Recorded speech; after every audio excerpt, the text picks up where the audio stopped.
ready to do life and business on your terms and truly live your big ticket life.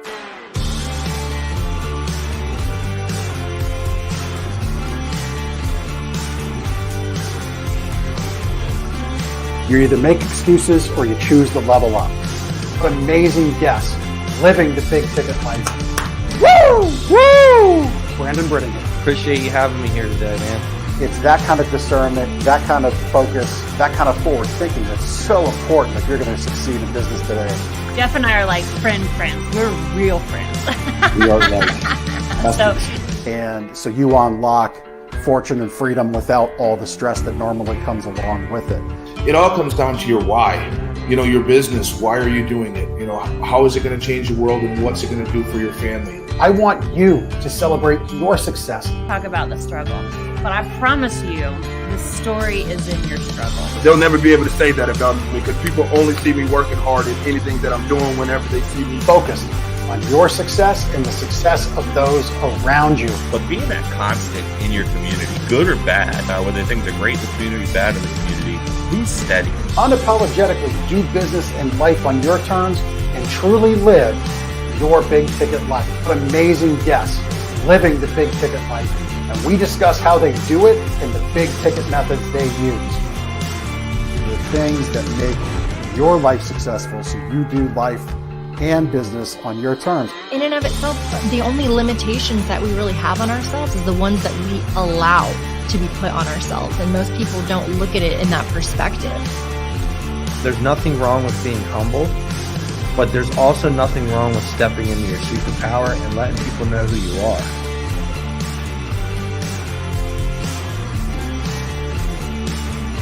Get ready to do life and business on your terms and truly live your big ticket life.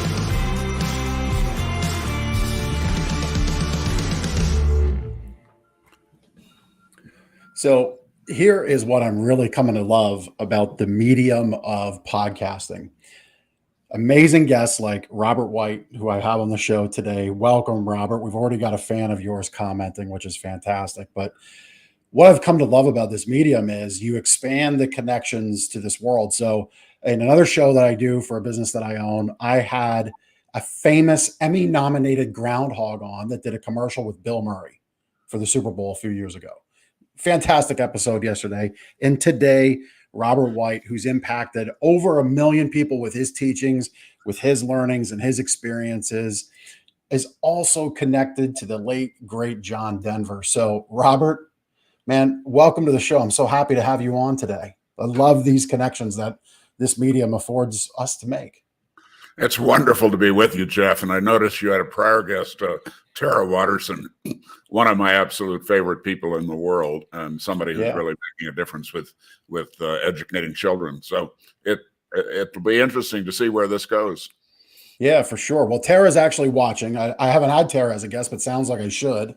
So she's commenting in. So you'll see that throughout the show because we live stream LinkedIn, YouTube, and Facebook. So it's out on multiple channels simultaneous. So we'll always have people kind of commenting. And my wonderful producer, Chris from Cast Ahead, he'll be flashing that in. If we have questions, we'll try to answer them as close to live as we can. So if you're commenting, we may be midstream, mid-thought. We'll get to you at some point throughout the show. But Robert, so you're a pioneer in the personal transformational growth realm of teaching.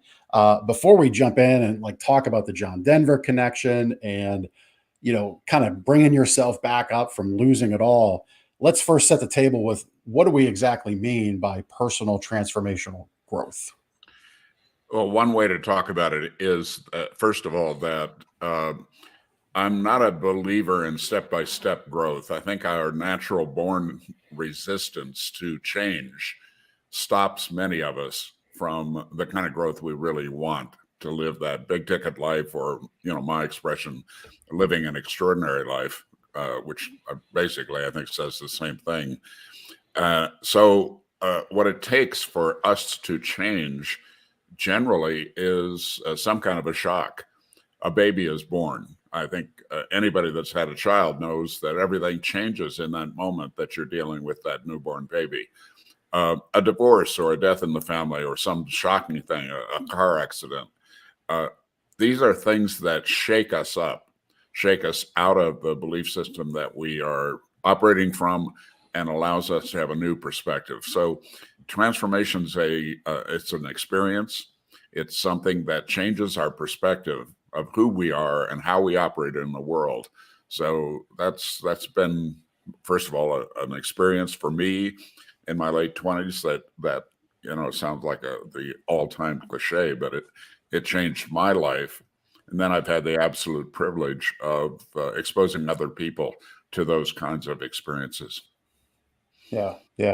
I mean, listen, I think I don't think there's anything cliche about creating a family with yourself, with your partner, with your spouse. I think family is the greatest thing we can do as people, in the human experiment, so to say. Because without it, the experiment ends. Right? I mean, we have to grow our family. It's just kind of the way it goes. But so. I love that you touched on that. I think we're going to go right into that.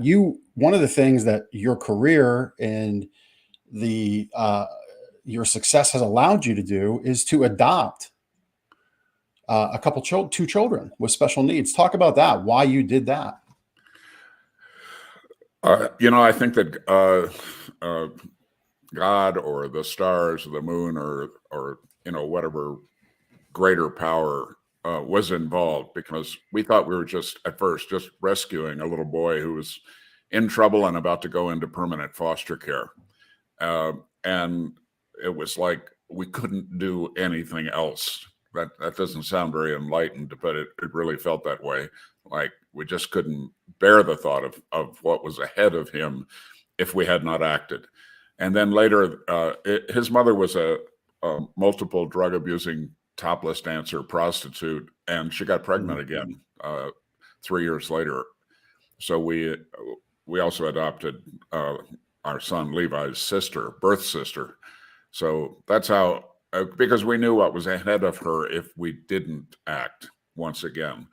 Now, since then, we've learned a lot about attachment disorder, about being born addicted to crack, a bunch of things that in my lifetime I thought I'd never be exposed to. It never occurred to me that people would do that to a child, but some people are caught up in drugs or mental illness or whatever, and the number of those kids out there in the world is unfortunately very large. So we came to the rescue. I think it was significant that my former wife and I both left home at 14 because of abuse. And so when we came together, we had some shared history. And I think that those children helped us heal. So there's a selfish aspect to the adoption in that we learned so much from the process of parenting Levi and Emily. Yeah, well, you're the second guest, and I mean, I'm 44 episodes in to the Big Ticket Life Show here.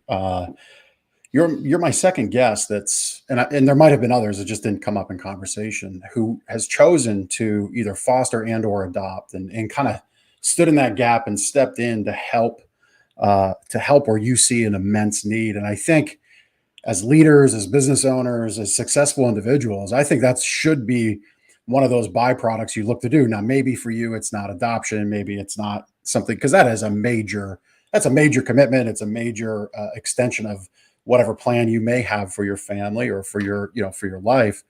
But there's all kinds of other opportunities in this world. So I'd be remiss to not touch on that, because I think there's, I have a saying, the idea is to shift from success to significance in life. And you made that significant moment for Levi and his sister. That was a significant moment for them. And we need, as leaders, if you're going to be extraordinary, right, live an extraordinary life, as you like to say, I think we got to look for those moments of significance for sure. So kudos to you for standing in that gap. Just being a bit awake, perhaps. I think most people care and want a better world, and that has to start where you live, not in some high-minded statement of your noble truth, but rather in your action, in the decisions that you make. And so, I mean, it is not something to be taken lightly. We could spend this entire show easily talking about what we learned personally and the value to us personally and to our family. And it was tough. You know, we had a lot of really rough periods, and some of that, frankly, still continues today.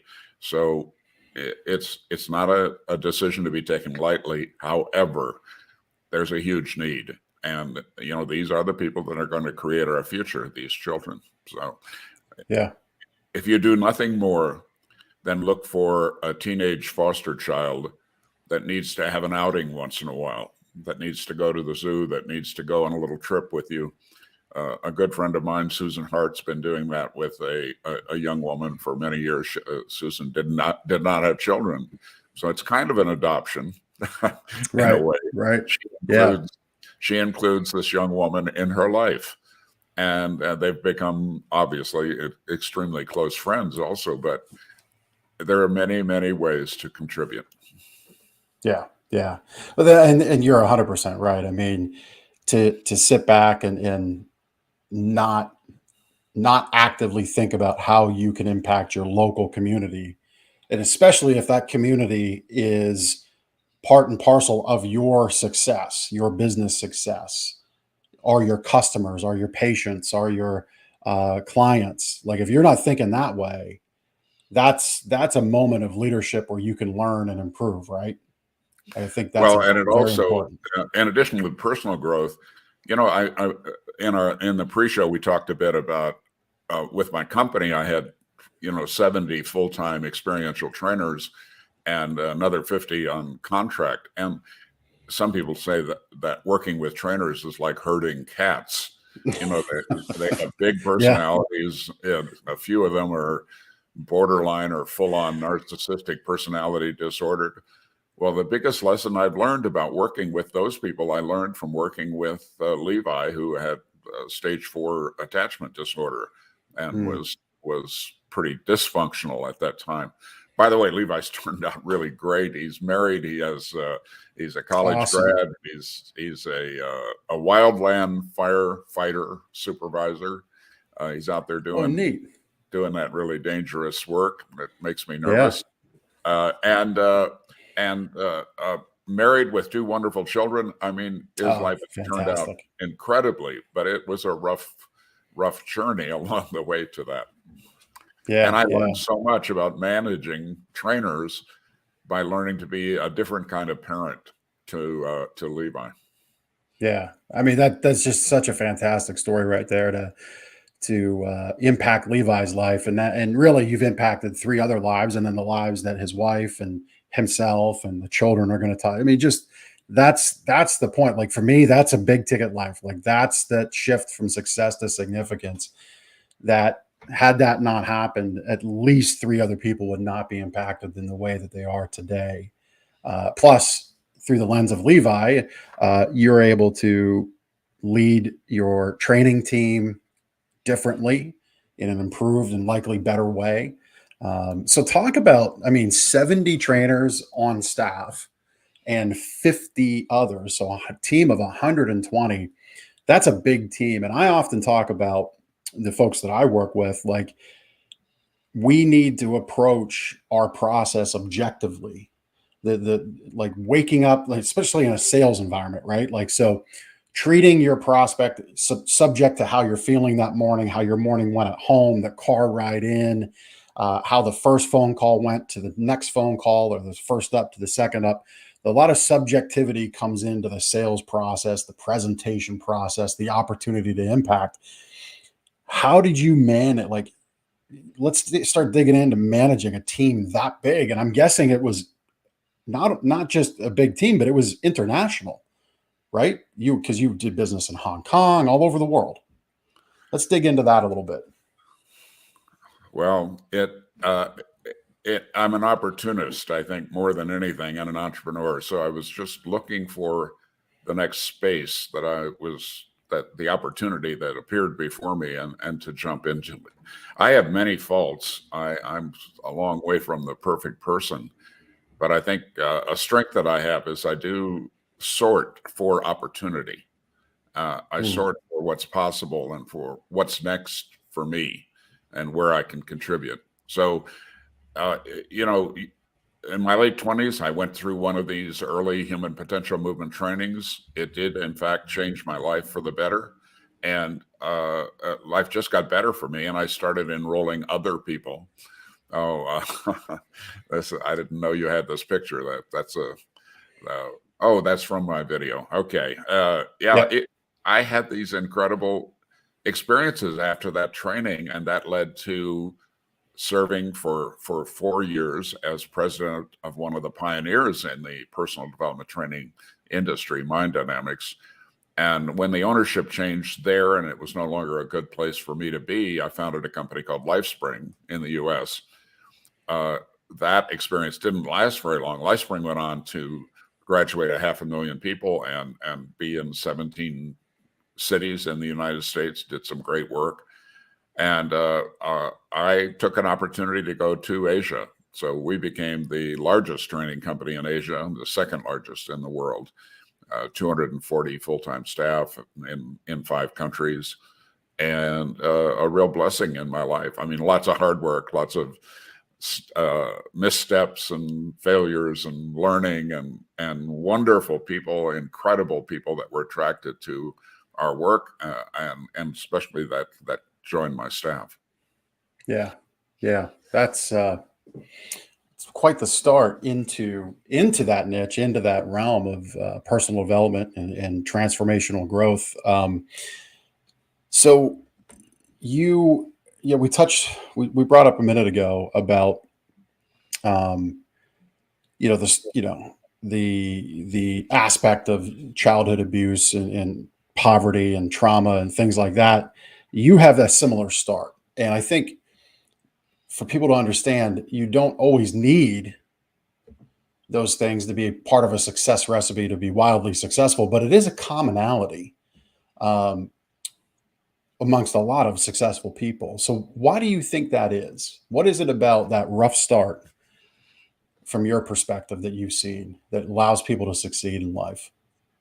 You know, you mentioned John Denver earlier, and if you take a look at, John wrote 200 songs, he recorded over 300, and he had 3 themes. If you take a look at his musical output, one was certainly about nature, the wind, the water, the trees entered so many of his songs.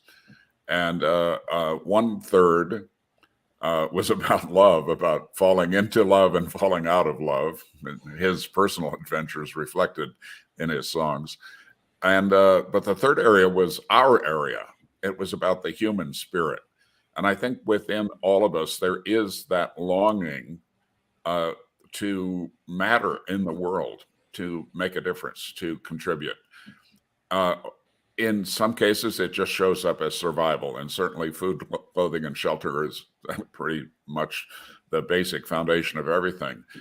But then it might move on from survival to maintenance, to getting that handled, to getting some certainty about that food, clothing, and shelter, about your life, a routine, a job. In some people, it's a job or a successful business.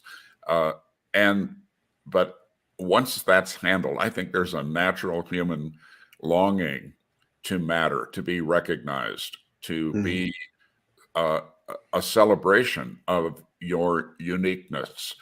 One of my friends, Arjun Sen, is a really brilliant guy, and he talks about how with 7 billion people on the planet, we are each one of one.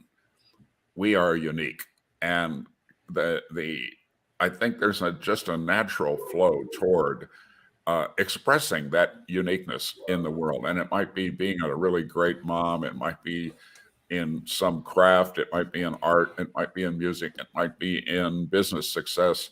That whatever it is that we were born to live into the world, that we fully express that. I think it's just natural. And yes, I had a rough beginning.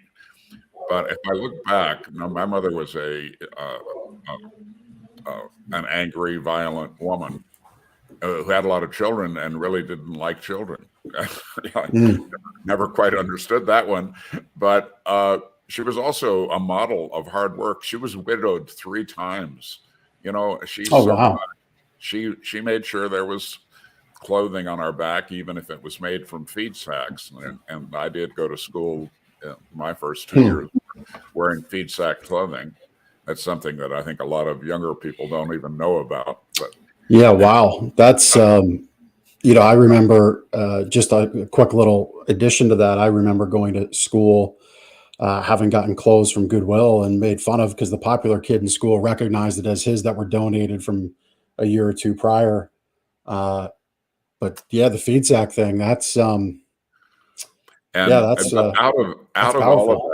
that, she was an example of hard work and of personal responsibility, and of I will not be knocked down. No matter what happens, I will survive. And I didn't realize I was learning that, but that was the example that I saw, along with the abuse and criticism and all of that.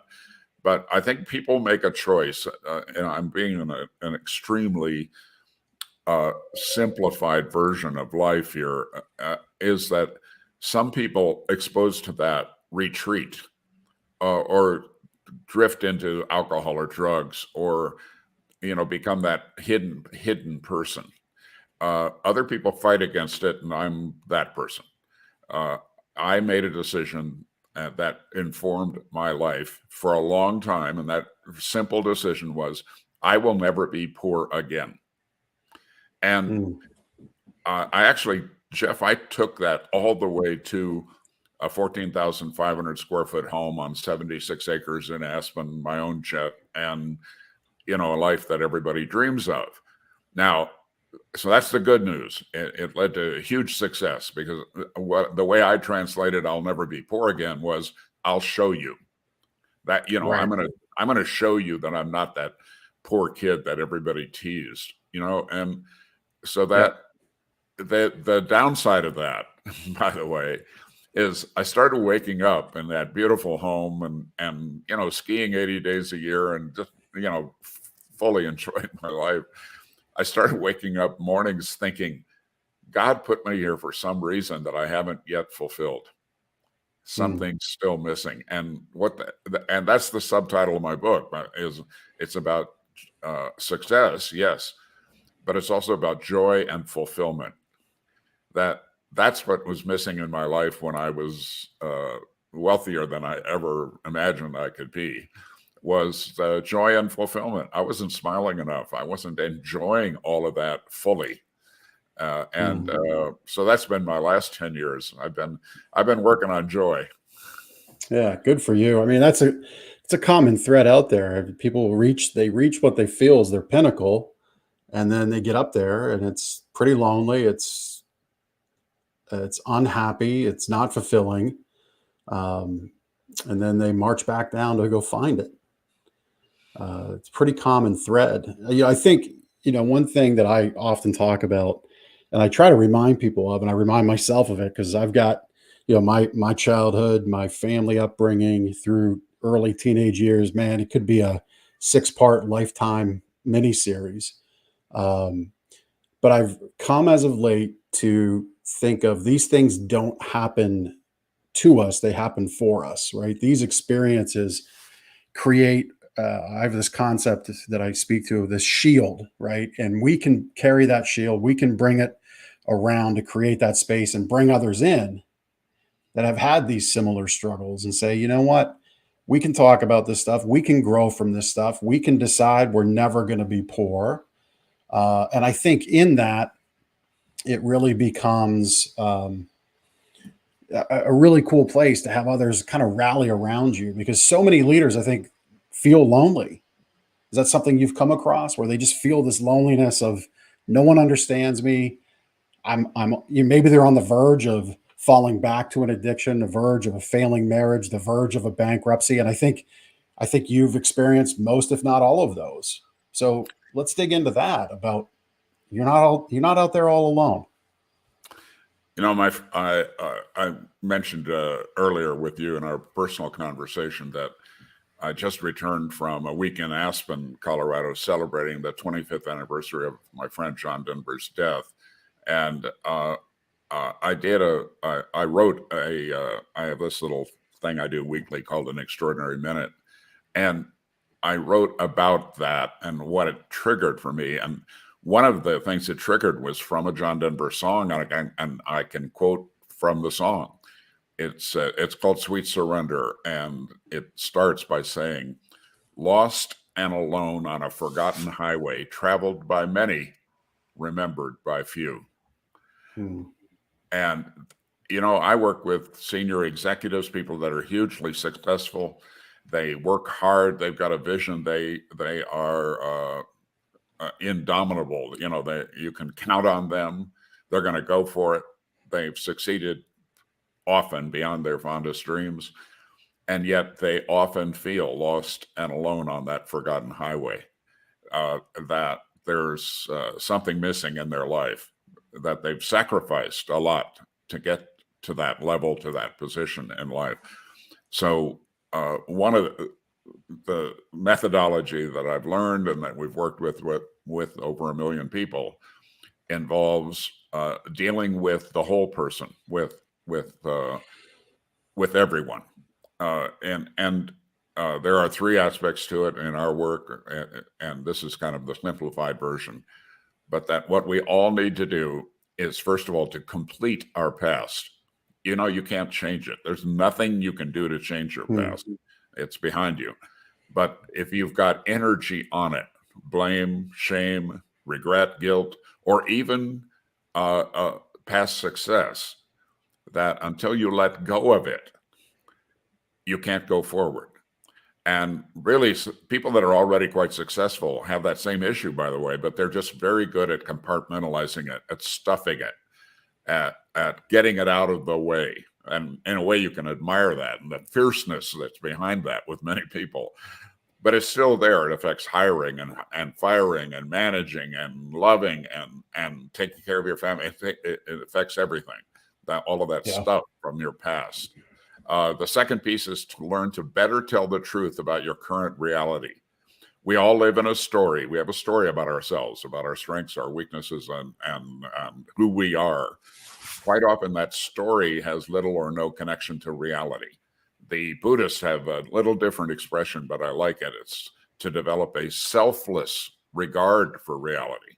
In other words, to get the ego out of the way and see what's really true about us, about the people in our lives, about the circumstances, about our environment, about what we've created.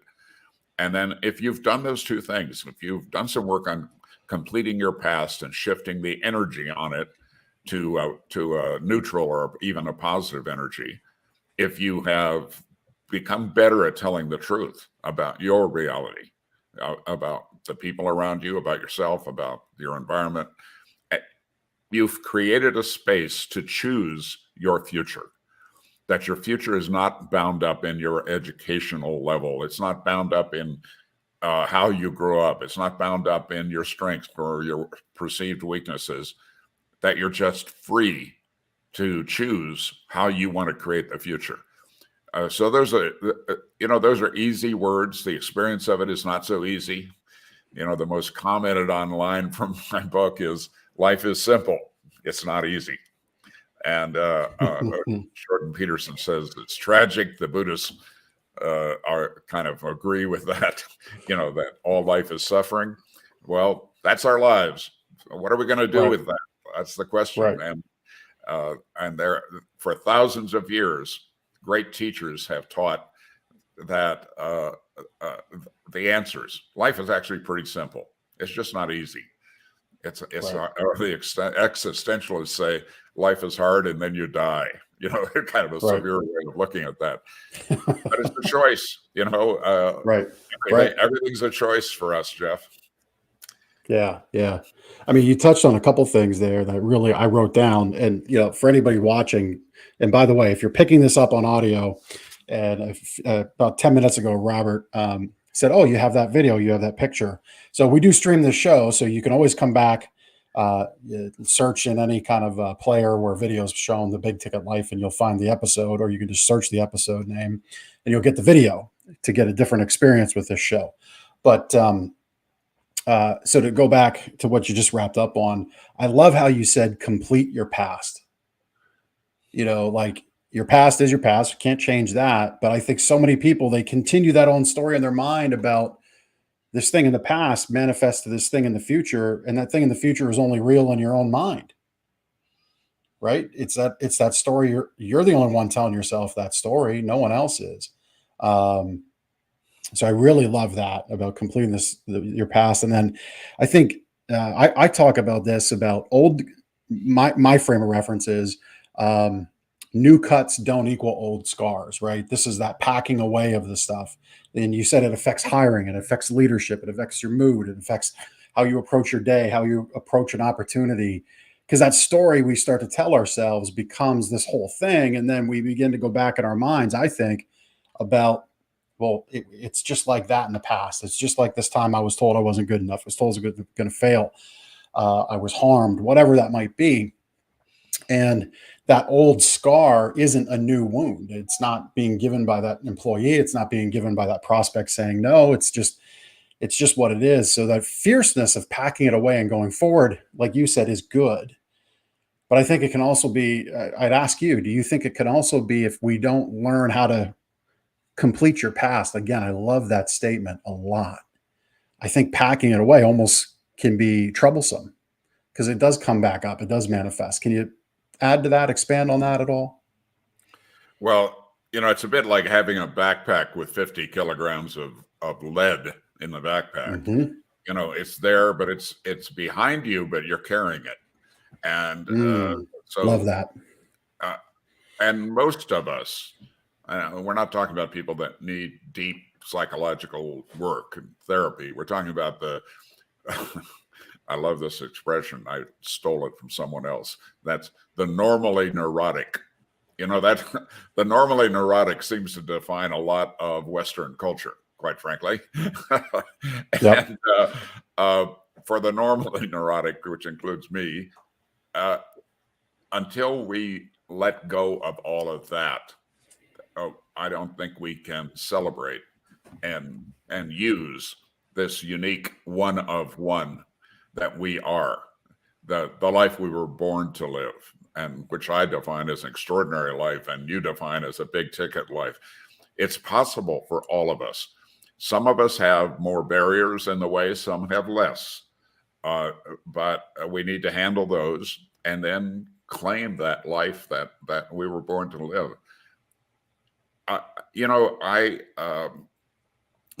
One of my big growth experiences, an experience that changed my life, was divorce.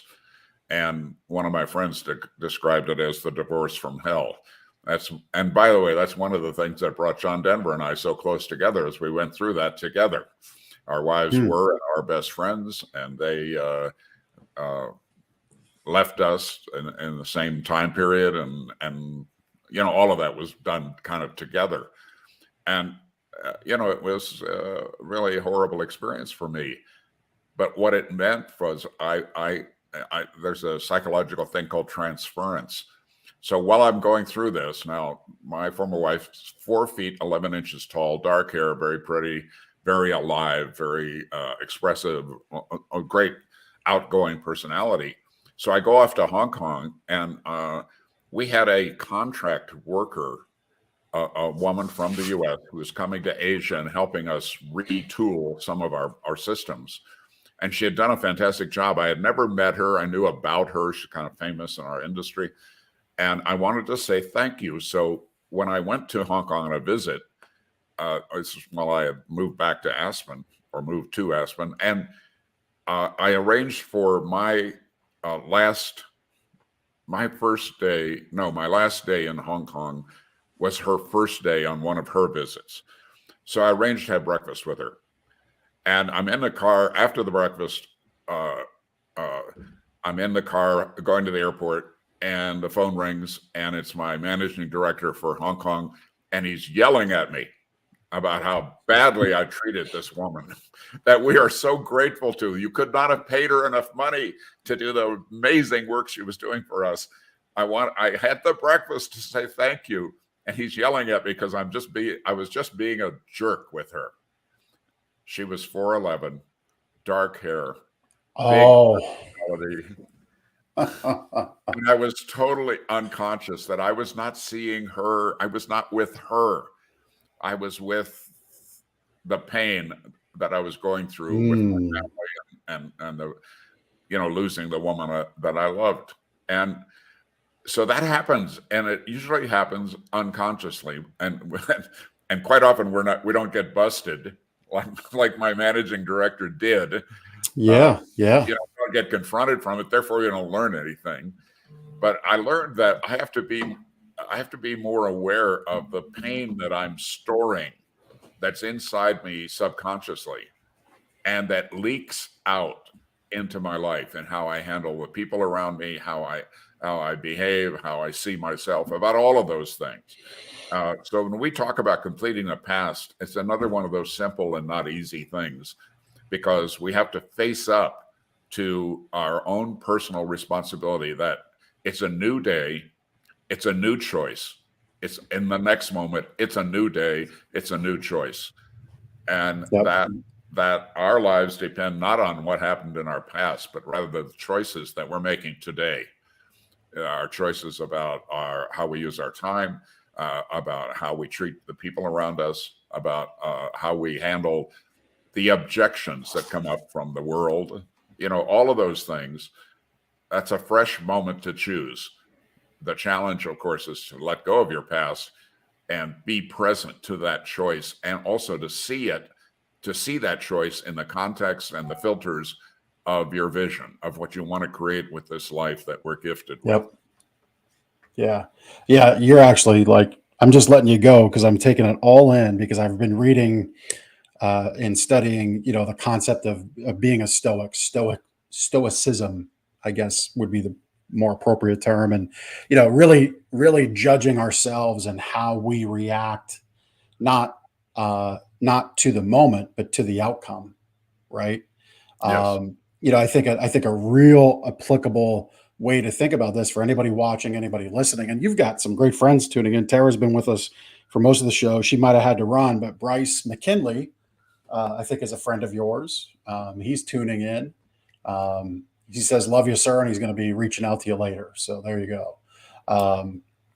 But I think a way to kind of put a nice little bow on what you just expanded on about how we react in a moment, and is this something that's legitimate, or is it a manifestation, a transference of another problem? Is apply it to when you're driving down the road. If that person in front of you is going slow and you just want them to move over, how do you respond to that?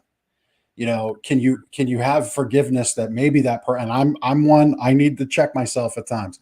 Maybe that person just got fired.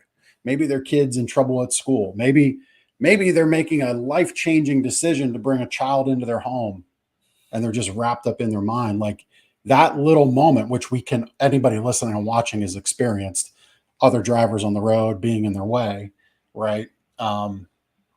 We can kind of look at how we judge ourselves and our response to that moment, and not so much judgment of the other person. I think that's a way to put a little bow on that, and think about it. Think about what Robert just shared. But man, that last 5 minutes, so about 33 minutes in or so, hit rewind on that and listen to what Robert just shared. Fantastic. Just fantastic perspective on that topic of transference. Loved it. So you often, throughout your writings and teachings, you talk about interruptions. Let's talk about that. Where'd you get that theme from, and expand on it? A lot of our work over the years has been grounded in a reality, which is that we are driven. We make a lot of our choices unconsciously based upon our belief system. We have a belief about ourselves. We have a belief about other people. We have a belief about success, about money, about our role in the world. We have beliefs about a lot of things, and we don't have to stop and think about everything. The simple example is that a couple of months ago, I was in a supermarket. I turned into an aisle. There was a woman with 3 small children, and she is in breakdown. They're all, I would say, under 7 years old. But the 3, I would guess, 3-year-old was just raging. He didn't want to be there. He was not happy. He's knocking things off the shelf. She's yelling at him. It's the kind of thing you see. The question, of course, is how do you respond to that? And that happens, that response happens in no time, with no thought. And it comes from your belief system.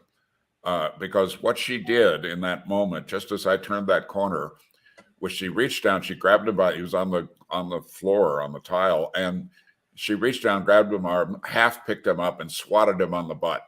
So how do you react? If you have a belief that children should never be hit, that's one reaction you have, right?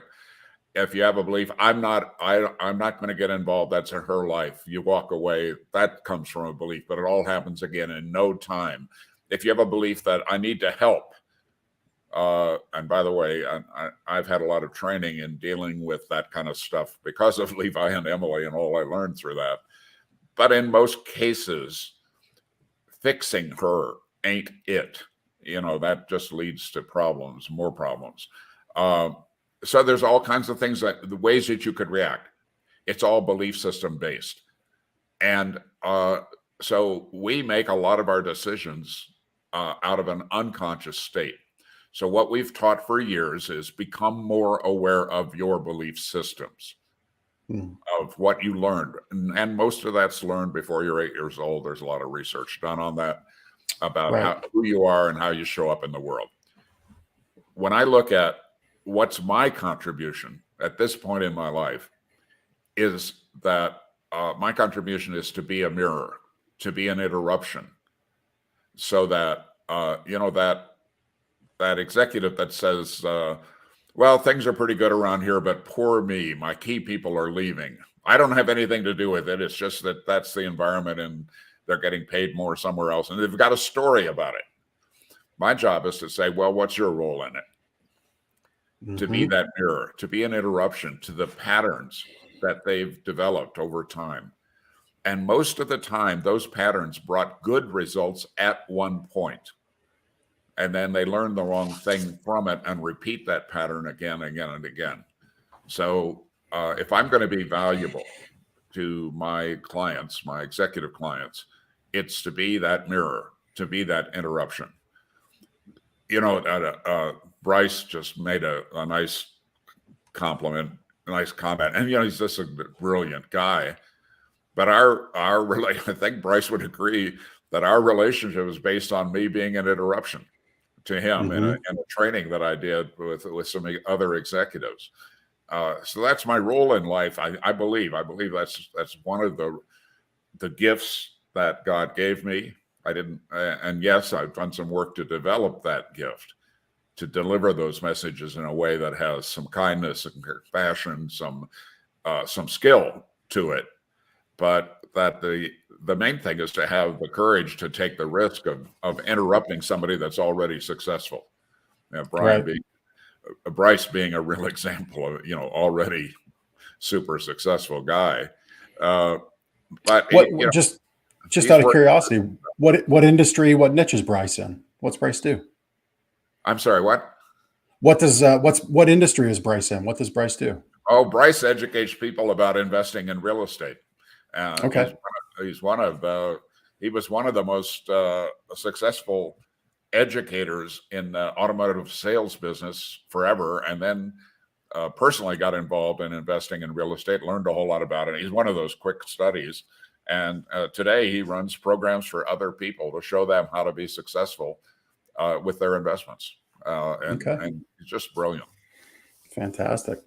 Yeah, fantastic. Yeah, I mean, I think the answer is when leadership's in question of the result, look in that mirror, find that interruption, and really, the end result is it's time to lead differently, lead harder. It's not the people around you failing, it's you failing them. Right? Just when people ask me for a 5-minute answer that, I could easily turn into a 3-day seminar. Right. My first answer always is wake up. Just start noticing. Develop a higher level of awareness of noticing, because you are your own best trainer if you can get to your own truth. People that do work like me, we just help you get to your truth. It's not our truth. That's not useful. It's your life, your unique self that you've developed. But it's those patterns. If you catch yourself saying, gee, I don't know why I did that again. Well, there's been a lot of work done on why you did that again. So take advantage of that work. Take advantage of that knowledge, and find out what that pattern is, where it came from, and then you can make a choice. Do I want to continue that? Do I want to drop it? But for most people, they're unaware of the underlying belief system that drove the behavior. Until you're aware of it, you can't do anything about it. Of course, you have to take the next step, which is to take responsibility for it. And, responsibility. Break it down into 2 words and it becomes even more clear. Are you just in reaction to something that might have happened long ago, or to the kind of person you're not comfortable being around, whatever? Or are you responding appropriately and responding through the filter called, what is the vision I want to create? What is the future that I want with this person, with this environment, with this company? And to be acting from that, not acting from an old pattern, an old behavior. Yeah, I think our conversation is extremely timely, especially on this point of reacting, because if you look at so much of the inputs in a person and a leader's day, from society, from social media, from media in general, from maybe their employees, family members, it just seems like the whole algorithm of life today is to get you to react to something. In 3 seconds, here's a statement, you react and make a decision. Join a camp, put a uniform on, red, blue, whatever. But it's all about what's your response, or really what's your reaction, when really it should be understanding of what's my first response to this, why, and then is that the best response for the situation? And then, do I even need to respond? Does it even matter? Do I need to form an opinion on this? Probably not in a lot of cases, but I think, stepping out of that reactionary role, because the more you just are triggered like that response, react. I think almost the more like lizard brain animal like people can become. Is that a fair statement? It's really fair. And the answer, of course, is a simple one and a really difficult one. Take a deep breath. This magic ability that we have, that the animal kingdom does not have, the amphibians don't have it, the plants don't have it. It's the ability to choose, but you can only choose if you're present. And the way to get present, it's been taught for thousands of years, particularly in the East, particularly in the meditative community, and that is take a deep breath. Maybe take 2 or 3. Hey, and if you're hearing what Robert's saying right now about take a deep breath, the skeptic would say we're humans, breathing is essential, it's innate, it's instinctual. Well, there's an entire industry of breathing, like the breath industry, breathing coaches, books, products, apps, doodads to attach to your ear and align your, like, we are so broken as a human species, even though we have the ability to take that deep breath and step back. We're so utterly broken that a whole industry, you talk about sorting opportunity, a whole industry has come in to say, I've got the breathing fix for you. And it's like biologically programmed right here in our lungs to work, but that's how far away we are. Kind of funny. kind of funny. So as we approach the top of our time together, I want to hear how you connected. Like, so what was the first meeting, the first connection with John Denver? You guys obviously had a lot of connection together. Your families came together.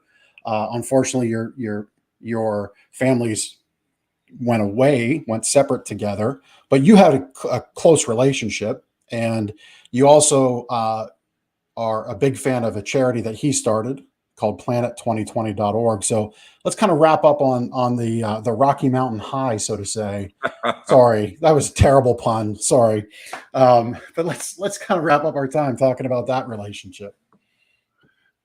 Look, it started with I was a resident in Japan. We're building our business. We're having these big seminars, thousands of people, and we start using John Denver's music.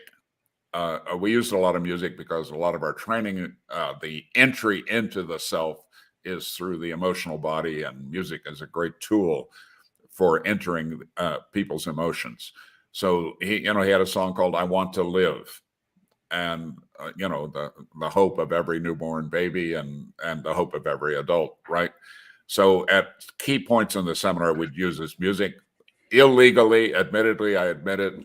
Arrest me, Right. So admire it. And then we still weren't making any money. We were so broke all the time, investing every bit of revenue back into the program. And John Denver came to Japan in the late 70s, and he sold out the Budokan, 17,000 seats, for 6 shows in 5 days.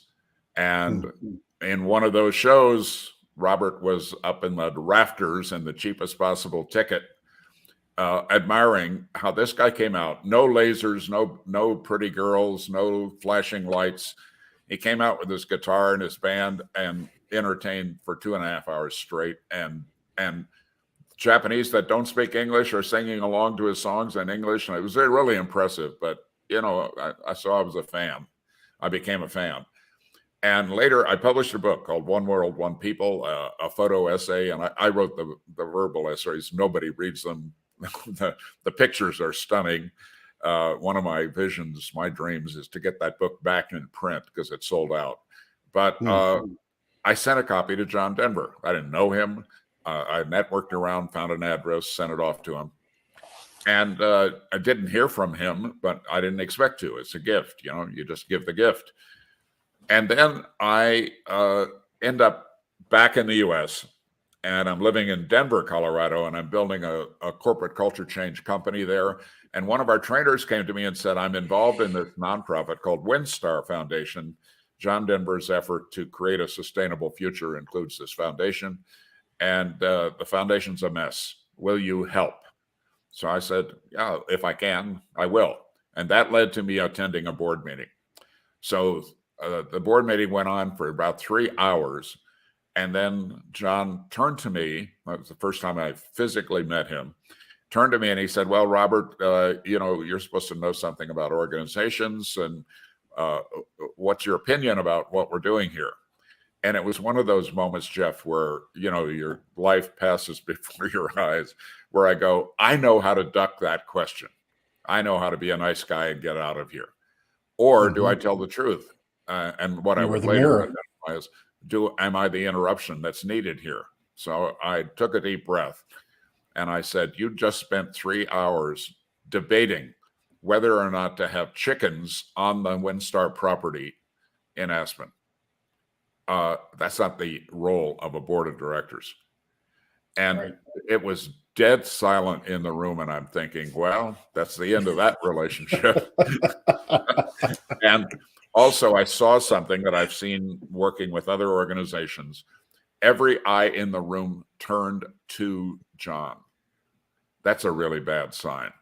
When you have to wait to see how the leader reacts to being confronted.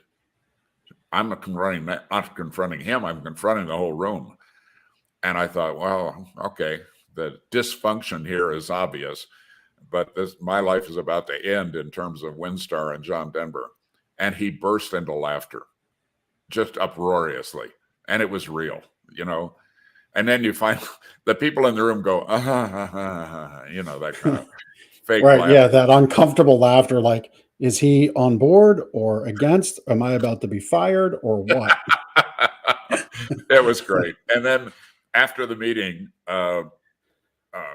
John invited me to his home, and in his home he had a like a mezzanine over the living room, where it was his library, and where they had a grand piano there, and all the books are on the shelves, of course, right?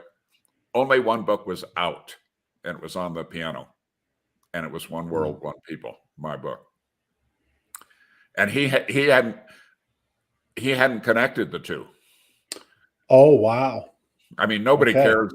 Nobody cares who published and wrote the essays for a photo essay, because 99% of the attention's on the pictures, right? So I pointed out that that's my book, and that's the beginning of our relationship. He recruited me onto the board of WinStar. He persuaded me to move to Aspen. We were actually going to move to Vail, Aspen's competitive ski resort. Right. And so that's how, and then, we started doing things together. We vacationed together. We celebrated Christmas in the barn next to my house, and all of those kinds of things. And then and then we experienced divorce together. So we had a lot of shared experiences, and I love him. I miss him. He made a huge contribution to my life, and I like to think I made a little bit of a contribution to his. Yeah, for sure. Yeah. Well, and that thing you see right there came from the training that we did for the WinStar board and staff, where John was a participant, and we asked people to make a statement of their purpose in life, and that's what he wrote. That's also on his memorial stone, which I've always been very proud of. I am a song. I live to be sung. I sing with all my heart. Pretty much captures John's life. Yeah, I think so. What a powerful story. Great connection. Glad you could have that friendship.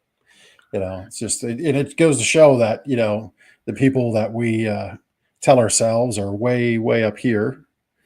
They do need a friend. They do need somebody to talk to. They need somebody to rely on. They need somebody to show them, hey, maybe you are in need of an interruption. You need to look in the mirror there a little bit. I've loved our time together here. So if anybody else inspired, we had a handful of people commenting throughout. Dennis said a good choice of time to learn and listen. Thank you. I'm honored by that comment. I'm honored to have spent time with you to bring that impact out in somebody. So if they want to connect more with you, where do they go? Obviously, it's in the show notes, but maybe you're driving, listening to this as a show. Robert, why don't you tell them how they can connect with you? My website's the best way, therobertwhite.com. And there's some resources there that are free, including registration for my weekly email, An Extraordinary Minute.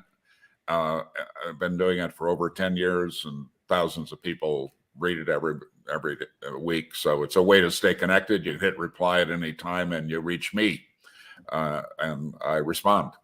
So that's the best way. My daughter Megan teases me that at this advancing age, I've become a book salesman, but it's true. So buy my book, Living an Extraordinary Life. It's available on Amazon and Kindle and all that, or a signed copy you can get a signed copy by buying it on my website. Get in touch. Let's find out if we're supposed to do something together or just be friends. Yep. Love it. Love it. So therobertwhite.com, free resources there.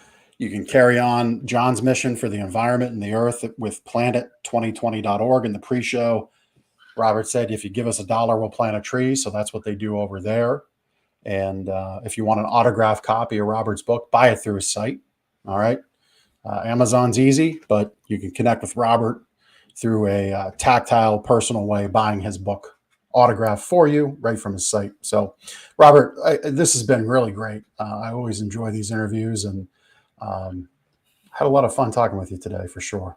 Thank you, Jeff. I'm delighted. I'm glad if it was some contribution to your life and the life of your listeners and viewers. And obviously, you're doing this as a labor of love. I can feel that, and I appreciate that. I appreciate you. Yeah, thank you. Well, Feeling is mutual. I'm on that podcast high right now, so we're going to wrap up, and man, we'll see everybody next week on The Big Ticket Life. Take care. Thank you so much for taking the time to listen to this episode of The Big Ticket Life.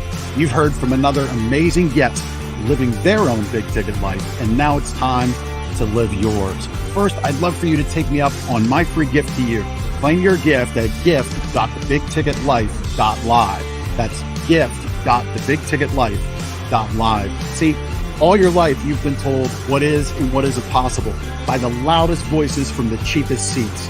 It's time to finally do life and business on your terms.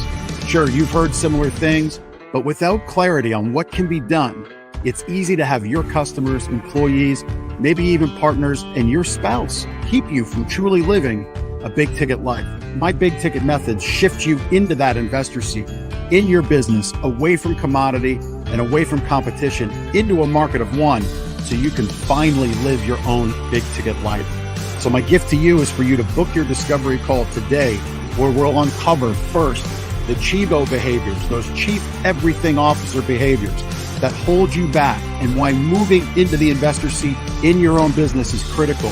2, we'll uncover the premium position that's up for grabs right now in your market that you're missing out on. And 3, which big ticket methodologies are just waiting to be dropped into your business to explode your sales and profits. So again, thanks for listening to this episode. I'd love for you to take action right now.